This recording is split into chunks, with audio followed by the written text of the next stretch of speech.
Top 5 Telangana news కి స్వాగతం. నేను మీ పావని. టెక్నాలజీని ఉపయోగించుకుంటే అన్ని సాధ్యమే అన్నట్టుంది. సిద్దిపేటలో టైర్లు మార్చుకునేందుకు ఉపయోగించే జాకీలతో ఇంటిని పైకెత్తారు.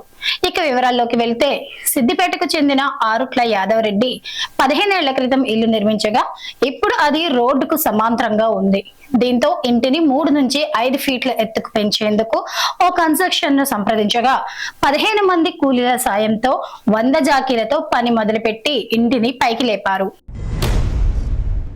ఈ రోజు ఐటీ రైడ్ లో బిగ్ డే. డిఎస్ఆర్ కన్స్ట్రక్షన్స్ అధినేత రంజిత్ రెడ్డిపై ఐటీ రైడ్ కొనసాగుతున్నాయి. హైదరాబాద్, బెంగళూరు, నెల్లూరుతో కలిపి మొత్తం 30 ప్రదేశాలలో ఐటీ సోదాలు నిర్వహించారు. డిఎస్ఆర్ కన్స్ట్రక్షన్స్ అనుబంధ సంస్థ అయిన శ్రీనివాస్ కన్స్ట్రక్షన్స్ మరియు పౌల్ట్రీ వ్యాపారంలో సుదర్శన్ రెడ్డి భాగస్వామిగా ఉన్నారు. ఈ ఉదయం నుంచి ఐటీ సోదాలు నిర్వహించారు. 150 వాహనాలలో 400 మంది సిబ్బందితో కూడిన ఐటీ సోదాలు నిర్వహించారు. ఆంధ్రప్రదేశ్ లిక్కర్ స్కామ్ లో కూడా శ్రీనివాస్ కన్స్ట్రక్షన్స్ కి కూడా భాగం ఉంది. ఒక్క హైదరాబాద్ లోనే 10 చోట్ల సోదాలు నిర్వహించారు.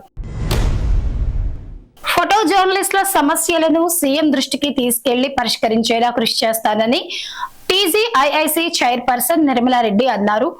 వరల్డ్ ఫోటోగ్రఫీ దినోత్సవం సందర్భంగా కలెక్టర్ కార్యాలయంలో ఫోటో జర్నలిస్ట్ అసోసియేషన్ ఆధ్వర్యంలో మంగళవారం సమావేశం నిర్వహించారు. ఆమె మాట్లాడుతూ ఫోటోగ్రాఫర్లు నిరంతరం శ్రామికులుగా పనిచేస్తారని చెప్పారు. 64 కళలలో ఫోటోగ్రఫీ కూడా ఒకటిని పేర్కొన్నారు. రైతుల అవసరాల మేరకు యూరియా సరఫరా చేయాలని కోరిన కేంద్రం స్పందించకపోవడం దారుణమని సీఎం రేవంత్ ఫైర్ అయ్యారు. కేంద్రాన్ని ఎండగడుతూ పార్లమెంట్ ఆవరణలో తెలంగాణ కాంగ్రెస్ ఎంపీలతో గొంతు కలిపిన ప్రియాంక గాంధీకి ధన్యవాదాలు తెలిపారు. రైతులకు అండగా నిలవాల్సిన కేంద్ర మంత్రులు కిషన్ రెడ్డి, బండి సంజయ్, మోదీ భజన చేస్తున్నారని విమర్శించారు. కేంద్రంపై ఒత్తిడి తేవడం కోసం కలిసి రావాల్సిన బీఆర్ఎస్ ఎంపీలు పట్టాలేరని దుయ్యబట్టారు.